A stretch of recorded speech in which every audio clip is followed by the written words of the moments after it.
Hello everyone, welcome back to my channel. বন্ধুরা, আমি রাজশ্রী নতুন একটি ভিডিও নিয়ে চলে এসেছি। তো বন্ধুরা, আজকে আমি যে ভিডিও আপলোড করতে চলেছি, আমাদের আজকে যেখানে শো আর কি, আমাদের যে প্রোগ্রাম আজকে, সেটা হচ্ছে গঙ্গাসাগরে। আপনারা নিশ্চয়ই গঙ্গাসাগরের নাম শুনেছেন। কথাতেই আছে সব তীর্থ বারবার আর গঙ্গাসাগর একবার। তো বন্ধুরা, যারা যারা গঙ্গাসাগরে আসেননি, অবশ্যই আমি রিকোয়েস্ট করছি, অবশ্যই গঙ্গাসাগরে এসে আপনারা অবশ্যই গঙ্গাসাগরে এসে কপিলমণির আশ্রমে এসে পুজো দিয়ে যান। আপনাদের খুব ভালো লাগবে। তো আমাদের তো যাওয়া হয়নি, আমাদের প্রোগ্রামের জন্য আমাদের হাতে টাইম কম থাকে বলে আমরা যেতে পারিনি। তো বন্ধুরা, আজকে আমি পুরো ভিডিওটি দেখাবো, আপনারা প্লিজ স্কিপ না করে দেখবেন। আর প্লিজ যারা যারা সাবস্ক্রাইব করেননি, অবশ্যই আমাকে সাবস্ক্রাইব করে আমার আইডিটাকে একটু আগিয়ে দেবেন। তো বন্ধুরা, দেখতেই পাচ্ছেন আমরা বেরিয়ে পড়েছি। আমরা এখন সাগরেই রয়েছি। আমার হাজব্যান্ড ছাতা ধরে বসে আছে, আমাকে ছায়া দিচ্ছে।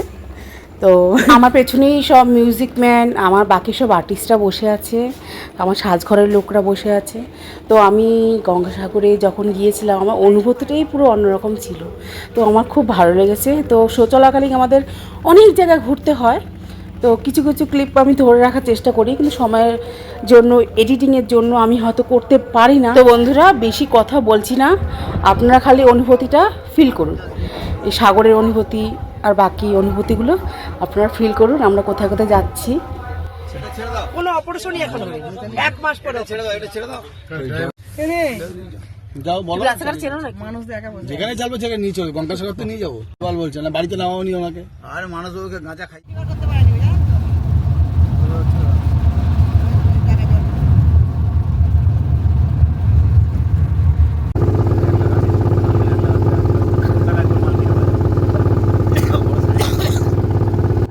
বন্ধুরা, এখন আমরা রয়েছি পুরো গঙ্গাসাগরের মাঝামাঝিতে, পুরো মাঝখানে রয়েছি। তো দেখতেই পাচ্ছেন জলের স্রোতটা এত সুন্দর লাগছে। ক্যামেরাতে সেরকম সৌন্দর্যটা আমি ফিল করেছি সামনাসামনি থেকে, তো ক্যামেরাতে অতটা সুন্দরও ওঠেনি যেটা আমি দেখেছি। তো যতটা আমি চেষ্টা করেছি আপনাদের সামনে তুলে ধরলাম।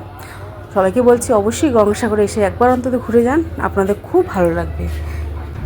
আর এই ভ্যাসেলটা যে দেখছেন, এটা হচ্ছে গঙ্গার এপার ওপার হওয়ার জন্য। এখানে নাই করে 20খানা লরি কিংবা বাস এই ভ্যাসেলে ধরে যায়, মানে আরও বেশি হবে।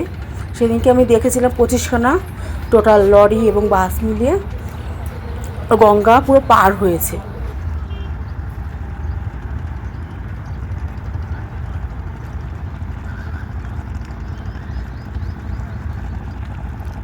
এই ভ্যাসেলটা করে বাস, লরি আরও বড় বড় ইসে পার করা হয়, তাই না? এখন ভ্যাসেলটাকে মানে পাড়ে সেট করছে, যেহেতু অনেক গাড়ি উঠবে। তো এই সময় যে ভিডিওটা করেছি, তখন সব এই পার থেকে ওই পারে সব বাস, লরি সব ওই পারে যাবে আর কি। দেখতেই পারলেন বন্ধুরা, কিভাবে ভ্যাসেলটা পুরো সেট হয়ে গেল ডাঙার সাথে। এবার এক এক করে লরি আসছে, লরিগুলো কিভাবে উঠবে এই ভিডিওটা আমি করেছি, কিন্তু পুরোটা করতে প্রথমেই গ্যাসের লরি উঠেছে, অত বড় লরিটা দেখুন কিভাবে উঠবে। তারপর উঠবে হচ্ছে পাথরের গাড়ি। তো আমি তো বেশিক্ষণ ভিডিও করতে পারিনি, অনেকক্ষণ দাঁড়াতে হবে। এক এক করে সব লরি এবং বাস এই ভ্যাসেলটার মধ্যে পুরো ভরে তাও ওপার যাবে। এটা হচ্ছে পাথরের লরি, পাথর ওপারে যাবে। তো বন্ধুরা, এই ফিলটাও করলাম, দেখলাম।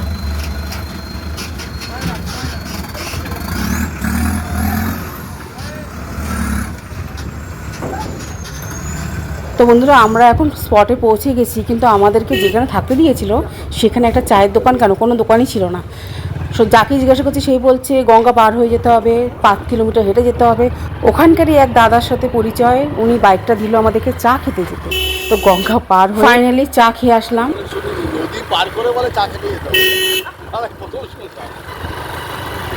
আমরা নদী পার করে চা খেয়ে আসলাম এইমাত্র। বর গাইড করছে। সব বেকার। আমরা সিরাজ সাহেব, আমাদের বর্ষা ম্যাডাম এবং আমরা তিনজনে এখন চা খেয়ে এখন 5টার দিকে ফিরছি। এবারে আমাদের যাত্রা শুরু হয়েছে। এখানে এক দাদা খুব ভালো, আমরা যখন চা নামে বললেন যে দাদা গাড়ি দিচ্ছি, আপনারা চা খেয়ে আসেন।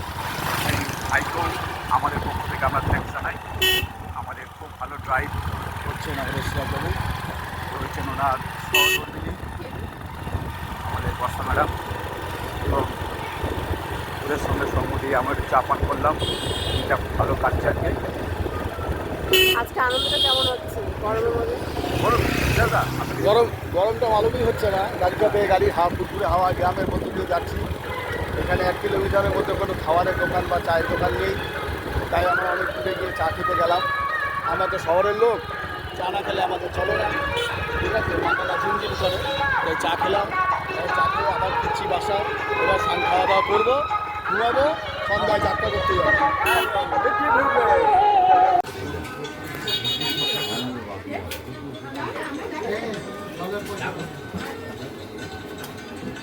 চা কি অর্ডার দিয়েছো? সব বলে দিয়েছি। বলে 10-12 কফি। না আরেকটু বলে দিন, তখন তারা বলেছি শুরু করেছে। খেয়াল ছিল কতটা। ফাইনালি আমাদের প্রোগ্রাম শুরু হয়ে গিয়েছে। তো বন্ধুরা আমি দেখাচ্ছি আমাদের গ্রিন রুমটা, মানে আমি যেখানে বসে মেকআপ টেকআপ করি। তো আমার গ্রিন রুমটা আপনাদেরকে শেয়ার করছি। উনি হচ্ছে আমাদের ডেস্কেরই, আমাদের প্রত্যেকটা আর্টিস্টদের ড্রেস জায়গা মতো সাইজ করে দেওয়া, ভাঁজ করে রাখা, গুছিয়ে ঠিকঠাকভাবে গুছিয়ে রাখা এবং সব কিছু দেখাশোনা উনি করে। তো বন্ধুরা এইটা হচ্ছে আমার মেকআপ রুম,